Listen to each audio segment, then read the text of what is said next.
to another episode of Lakeshow's finest Redux. I'm your host, Charles Ryan, KB24 status, or yours truly, the biggest Lakers fan in the world.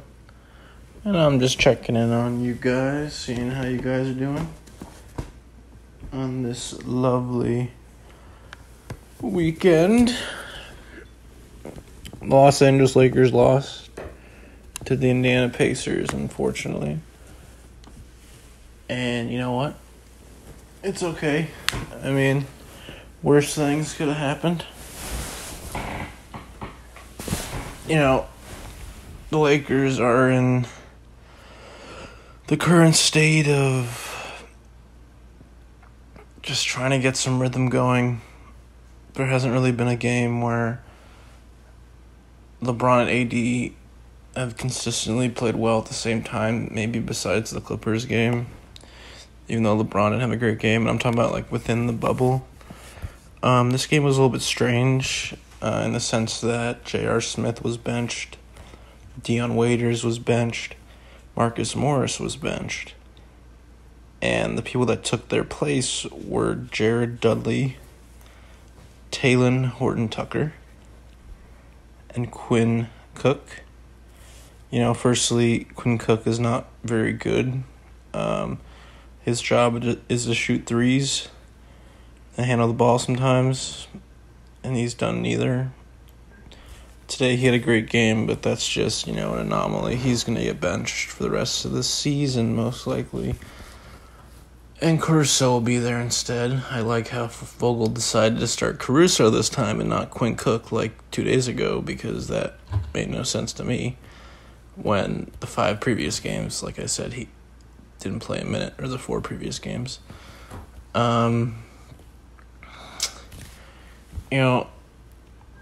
a lot of talk about who, or like, are people worried about the Lakers, all that? I'm not worried. I think they're just getting their legs under themselves, so to speak. I think that LeBron is disappointed. You can see on his face some games, but I think he knows that overall this team is ready for the playoffs. It would be nice if we can get some more consistency. Anthony Davis, I think he had 8 points tonight. That's not going to get the job done, unfortunately. I like Anthony Davis a lot. I like LeBron James a lot. But you need them both to do their job in order to win every game most of the time. And that's what we did in the regular season prior to the bubble. About the Pacers, though, TJ Warren was unconscious. He had like 18 points in the first quarter. This guy was truly irrelevant. I don't even remember, like, when he was in the Suns, I always thought, he was a good stats, bad team guy. And when he was traded to the Pacers, I didn't really expect this kind of production. I believe the Pacers lost 1 game so far in the bubble. And that's about it, I believe. We are capable of doing so much more and winning all these games, but we let teams like the Pacers and the Thunder and all these other teams just kick our ass. Oladipo played okay. I do think that Miles Turner is really overrated now. He couldn't shoot to save his life, and that's really unfortunate. He's really, I think, overrated. But, yeah. What else about the Pacers that I've not covered besides the stats? That tall white dude, number 88, who came in the game. He was a little feisty with Dwight. He got that technical. I thought that was kind of an interesting matchup there. Never really seen him before. Reminded me of a Valanciunas type or Mike Muscala type of athlete. He he didn't really play that well. He made a couple threes, but besides that, he was meh. Furthermore, I don't really know if the Pacers are even capable of going far in the playoffs. I mean, they would need old Victor Oladipo to come back really for that, and they have, a pretty solid three-headed monster with Brogdon and, Warren and Oladipo. But we'll see what happens with them. I do like... I don't like Miles Turner. I don't even think he got an extension. He should be traded. I really don't like him. He can't really do anything particularly well. One thing about this game was Dwight got so many freaking offensive rebounds that he just outworked Turner, or outworked that tall white dude. Yeah, I mean, nothing special there. What else besides reading off the stats and giving my thoughts on certain stat lines? Yeah, once again, I don't know why Jared Dudley's even playing. I don't know why Quinn Cook is playing. I don't know why Taylor Horton-Tucker is playing. I mean, with all due respect, they're fine players, but they're not good. There was this one play where Taylor, I think, turned it over or he made a mistake, and LeBron really got in his face, and Taylor kind of jumped away. It kind of reminded me of this when D'Angelo Russell was on the Lakers and he was hopping up and down and Kobe was in front of him, not looking happy about it. Kind of reminded me of that a little bit. But yeah, now it's not really the time, I don't think, for playing rookies to fill minutes. You got a guy like Dion Waiters he hasn't played a lot lately, but still he knows how to put the ball in the hoop and has a good handle. And also I'm curious about, the way J.R. Smith is handling this benching.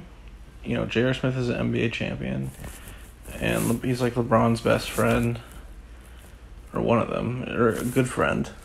And, I'm wondering how that dynamic's working out.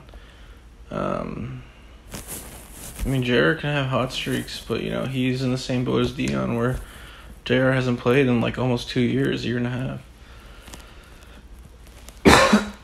Excuse me. So, I don't know what else to say about J.R. He's a bit of a knucklehead. But, we only have 2 games left. We play the Nuggets, I believe. And then we play the Sacramento Kings. I really don't think LeBron or AD will play those 2 games. Definitely not the Kings game, for sure. But, there's a possibility we play the Nuggets. The Nuggets are the 3 seed right now, and they could drop to the 4th. So, I don't know why you'd show them our cards, the way we are currently. If the Nuggets are the 4th, we'll play them in the second round should we get past the 8th seed. So, why would LeBron and AD play those games? I do think that they would win if they did play, but yeah, the matchups will be, interesting because Michael Porter Jr. is playing more. But, those final 2 games should be interesting and fun no matter who plays. Seeing Luke Walton again isn't the greatest thing to see because I don't think he's a very good coach, but, it'll be kind of fun. I'm not sure what the Lakers are going to do in these final 2 games, but I know for sure that they should not play Quinn Cook half an hour, 30 minutes. They should not play Taylor 30 minutes. Vogel should know better. Otherwise, you're just teasing the players, right? Final 2 games, give them all these minutes, and then in the playoffs, zero them out. But yeah. All right, so I'm going to get to the stats for this game. So the Lakers, once again, lost 116-111.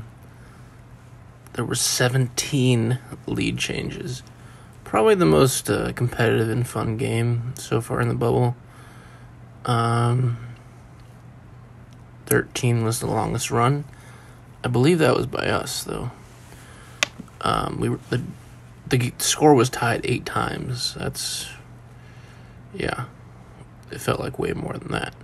But the biggest lead was 15 for the Pacers and 7 for the Lakers. We had 44 rebounds. They had 42 rebounds. Of those 44 rebounds, though, the Lakers had 15. And a lot of those felt like Dwight. Almost all of them, really. While the Pacers only had 7 offensive rebounds. Now, the Pacers had 25 assists, while we had 20 assists. 13 steals for us and 12 steals. For the Pacers, we had 6 blocks. They had 4 blocks. We had 20 turnovers. They had 15 turnovers. I like the active hands on defense, especially from Caruso at KCP. A lot of strips in the interior post, especially when big men were handling the ball, like Miles Turner. And here comes the best stat of all. We shot 42% from the field, while the Pacers shot 52%. But what's interesting is we took 16 more shots than they did.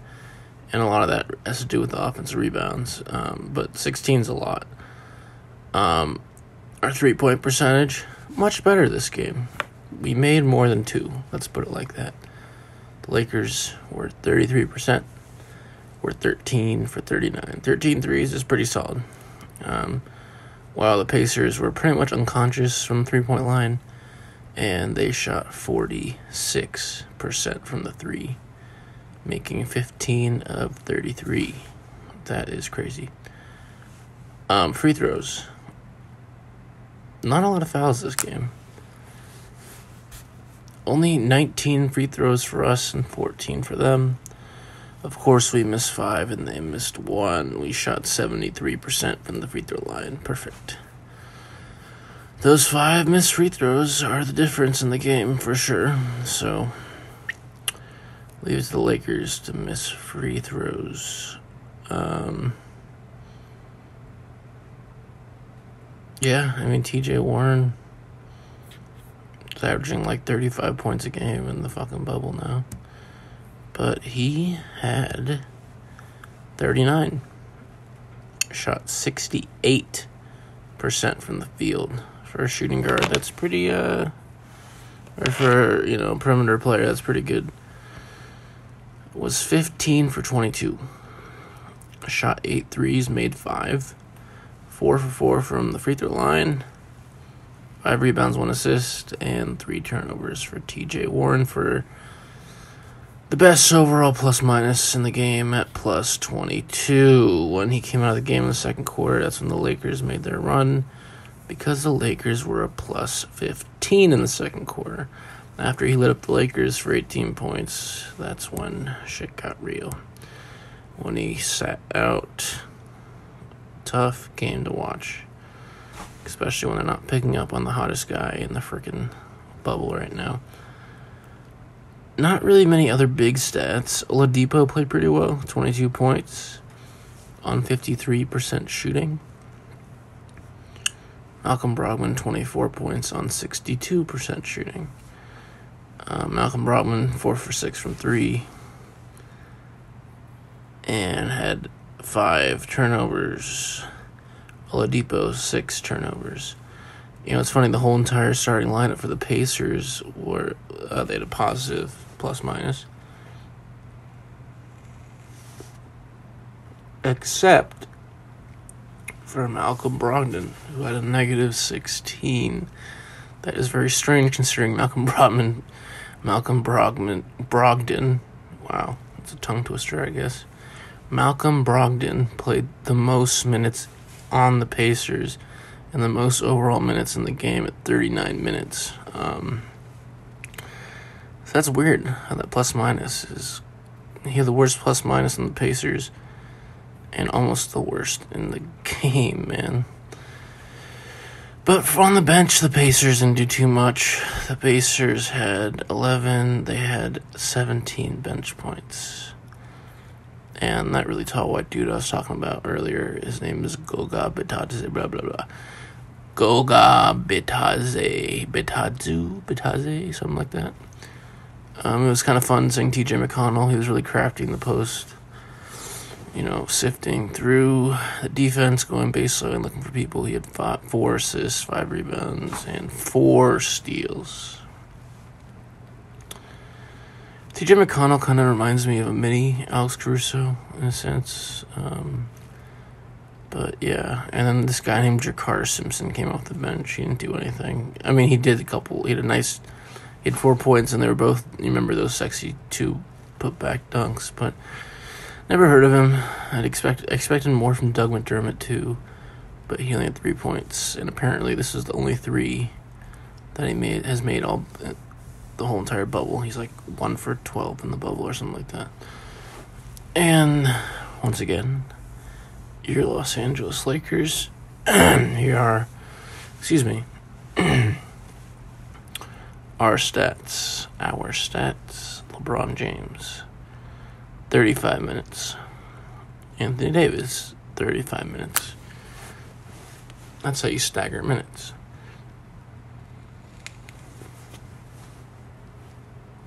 LeBron James, 31 points, 8 rebounds, 7 assists, 1 block, only 1 turnover in 35 minutes. That's pretty impressive right there. For plus 13, the best plus minus in the game, besides, hilariously, Jared Dudley, the best plus minus for the team, at a plus 15. Anthony Davis, probably the strangest game I've ever seen him play in the Lakers, and maybe even overall. 8 points in 35 minutes, shot 21% from the field. He was 3 for 14. Come on, AD, you gotta do better than that. 8 rebounds, 4 assists, 2 steals, 2 blocks, and 4 turnovers. He had the most turnovers for the Lakers. Negative 20 for AD. Negative 20. I repeat, a negative 20 in 35 minutes. JaVale, 13 minutes, 5 points, 2 steals. JaVale, it's weird. He plays JaVale at the start of each, the first and the third, and then Vogel never really plays him again after that. I don't know if that's by design. Maybe he's feeling out JaVale. If he's playing really well, then he keeps him in and decides to go back to him. If not, maybe he doesn't care. But JaVale played fine for 13 minutes. JaVale has like asthma, so maybe that was what was acting up. But yeah, Caruso played okay. 5 points, 1 rebound, 5 assists, 3 steals. Yeah, he was really active hands, which I mentioned before. Clean strips, poking from behind, all that. Transition to fast break opportunities. A couple times the Lakers executed the fast break terribly. Probably most notably was when KCP temporarily was hurt and Miles Turner stepped on his leg or his ankle. Quinn Cook had a wide open layup for a 2-on-1 and he decided to pass it off to KCP, which led to that potential serious injury. Kyle Kuzma's been playing great this bubble. Unfortunately, he did have 11 points, but he shot 3 for 14.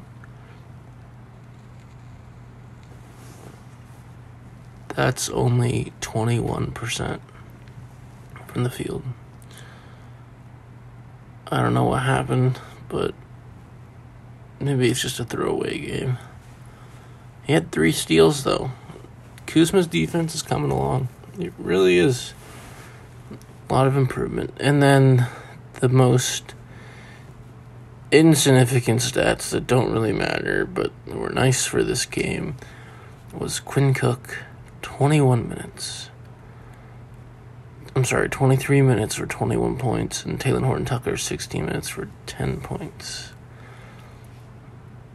Quinn Cook took the second most shots in the game. It's actually a 3-way tie for the second most shots for the Lakers. Davis, Kuzma, and Cook each took 14 shots. And Quinn Cook was 8 for 14, while AD and Kuzma were both 3 for 14. Quinn Cook was 5 for 9 from 3. I mean, if he can hit the 3, yeah, play him, but can't really do too much if he's not making those shots. Dwight Howard was a monster this game. In 19 minutes, he had a double-double, 10 points, and 12 rebounds, 1 steal, 1 block. Only 3 fouls for Dwight this game. 3 compared to his usual 12, with 7 offensive fouls. So that's the stats. There's a lot of things I like here, a lot of things I don't like. Things I told you that don't really make sense, like benching Dion Waiters, J.R. Smith, Markieff Morris, and settling for players like Jared Dudley and Taylor Horton Tucker. But, it's one of those games that was really fun to watch. It came down to the wire. Of course, TJ Warren, like you all saw, made the big go-ahead shot.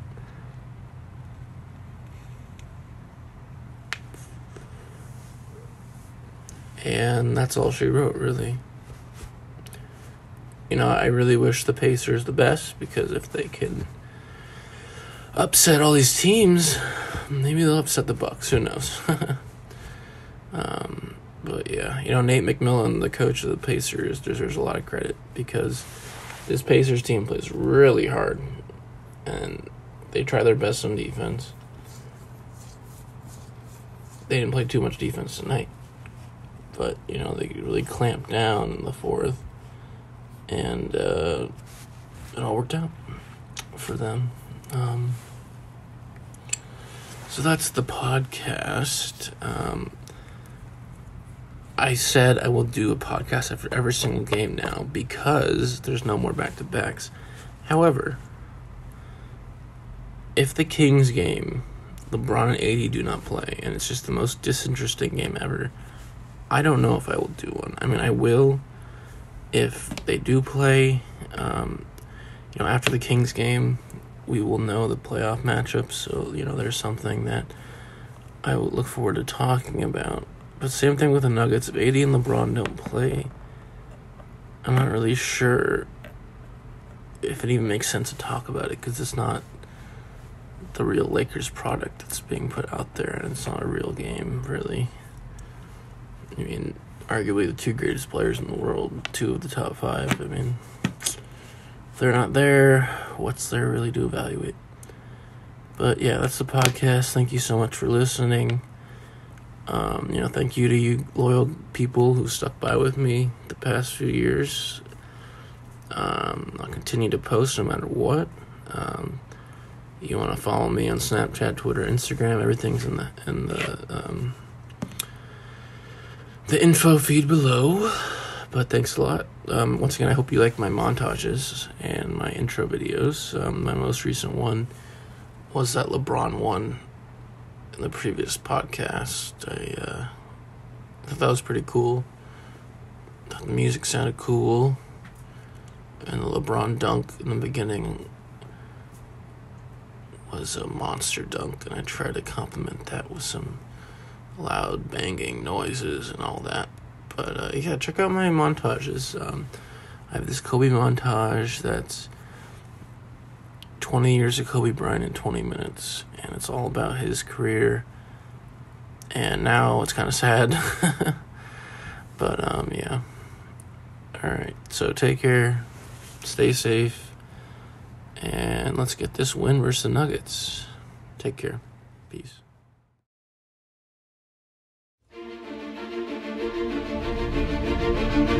Thank you.